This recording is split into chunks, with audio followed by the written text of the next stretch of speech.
guys, and welcome back to another ASMR video. In today's video, I'll be reading another chapter from the book titled The Bad Boys Girl that you can find on Wattpad. Today we'll be reading chapter 2, and it's titled I'm Her Evil Russian Twin, Svetlana. So, let's get started. So, honey, I hear that Cole's back. My father says as we sit around the dining table for dinner. Oh, he isn't back yet. If he was, then I would not be sitting here in one piece, I think, as I angrily stab a bean. He is. I didn't know, I reply, and my mother snorts in disbelief and chuckles. You two always were so adorable together. That boy could just never leave you alone, she reminisces fondly as I struggled to contemplate which part of the misery I had been put through looked adorable to my mother. I wish he did, I grumble. Now, Tess, we can't have you on bad terms with the sheriff's son, can we? It's election year, and we need all the help we can get, my dad says, and I give him my best. Are you kidding me? Look, if he wants me to smooch off to Cole just to make him win an election, he could say goodbye to the office of the mayor. Especially since your father was such a disappointment this term, my mom says sweetly, but making sure her words sting as much as they can. I could sense the beginnings of a fight, so I finished my dinner in record time, all thoughts of Cole forgotten, and rushed upstairs before someone started throwing cutlery around. Travis, get up, I shout outside my brother's door, knocking on it loudly 3 times, stopping when he utters his usual greeting, the F word. Now, it might seem strange to you that my brother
6 late night shifts at the hospital. Jay could be out too, I think, grudgingly. He could be out with Nicole, and the thought makes me clench my fist. That just leaves one person. You really owe me, Dad. Luckily, I turn the knob and the door opens. I stick my head inside to find the television room empty. A single light illuminates the path to the kitchen, which is mostly dark. From memory, I recall that the boys' rooms are upstairs while Mr. and Mrs. Stone's is on the left side of the kitchen. I step in lightly just so that I don't make a sound. I was told to deliver the papers to a person and not just leave them lying around, but I could always tell my dad that no one was up. Yeah, that's a good idea. I walk further into the house, clutching the file in my hands. Treading lightly, I leave the folder on a small desk, which holds some other important-looking documents. You, Tessie, comes a sing-song voice, and my head shoots up instinctively, which is a rookie mistake after all these years. The moment I look up, I see the bucket in his hands, but as usual, I'm too slow to respond. Cole stands behind the banister and spills the contents of said bucket directly on me, and in a matter of seconds, I'm completely drenched in ice-cold water. While the shock settles in, I hear the burst of evil laughter that erupts from the monster's mouth. I stand there, open-mouthed and soaked, the fact that I've just been pranked and not setting in. He basically skipped down the stairs, still laughing as I stay inverted in my spot. Oh, Tessie, how I've missed you. He chuckles when he nears me, but the amusement on his face dies when he sees me. You're not Tessie, he frowns, standing right in front of me. Ladies and gentlemen, meet Cole Stone, an entire 6'1" pure evilness.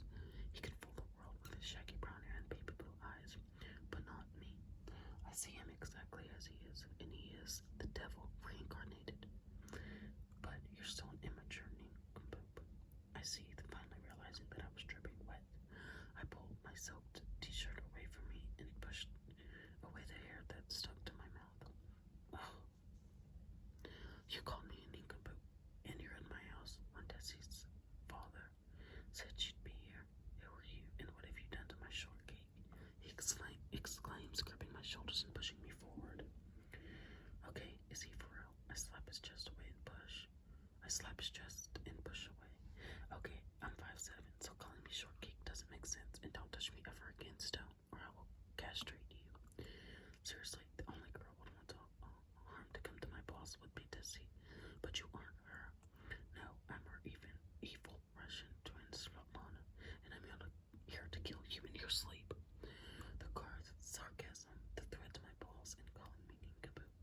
You really are Tessie, aren't you? He says like he's in shock. In his defense, the last time he saw me, I weighed as much as 2 sumo wrestlers and proudly sported a double chin. Plus, my hair had always been stuck in unfashionable bob, while now it reached my waist. I was soaked and freezing at the speed of sound, but it was still long. Oh, I'm so grateful that you believe me. Now get out of my way. When did you become hot, Tessie? He says, still looking slightly dazed and turning a deaf ear to all the profanities coming out of my mouth as I realize my teeth are chattering. I try not to blush when he calls me on, but he's basically the first guy to say that, and my cheeks can't help but heat up.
It's the kind which is only interrupted when the guy gets the girl and everything becomes magical.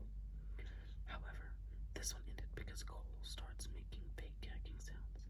This is my version of a romance novel, and it would make the makers of Mills and Boons shed tears of blood. You guys are so pathetic. He pretends to joke, and I wish he really would. Jay glares at him and strides past me to hit him on the back of the head. I thought I told you to leave her alone. He growls, but Cole just rolls his eyes.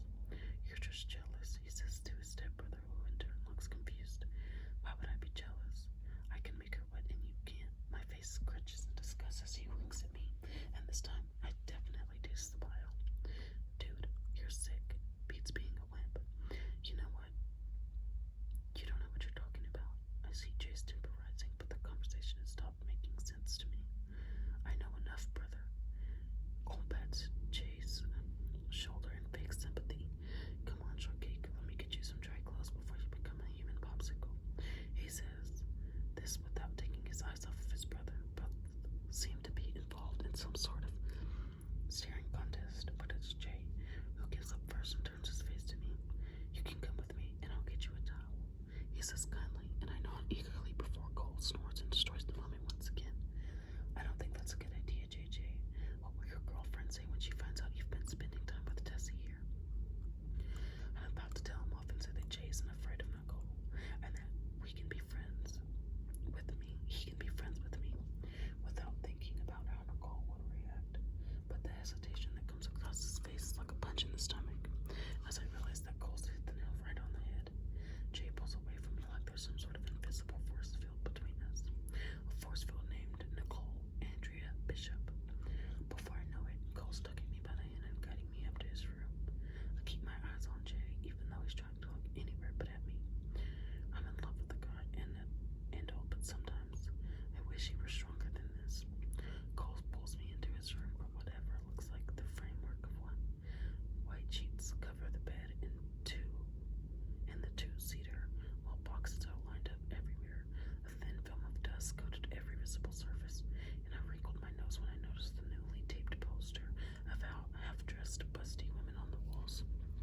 Nice to see you've prioritized decorating your room before unpacking, or even you making it inhabitable, I said dryly, letting my eyes wander over the space. Cole was digging into one of the boxes and produced an army green hoodie.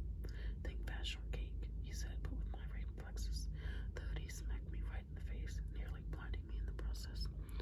Thanks, I said, my voice muffled by the fabric as I escaped into the nearest bathroom to change out of my wet shirt. When I come back, Cole is lying down on his bed, staring at the ceiling, as his head rested on his arms. He smirks slightly as I enter. This is the part where I say he looks sexier in my clothes than I ever did, but the narcissist in me won't let me do that. I'd rather you not. Damn blush. He had just indirectly called me sexy. Oh my god. Wait, he's totally playing with me. He's going to make me think that he likes me just when I start to fall for his charm. He'll pull some outrageous prank, which will land me right back into the emergency room and back with good old Martha. No, I'm serious, Tessie. You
was the most cowardly way ever, but we were existing, and it was okay.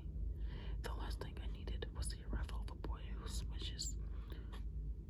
wishes to see Lily or as strong as Nichols.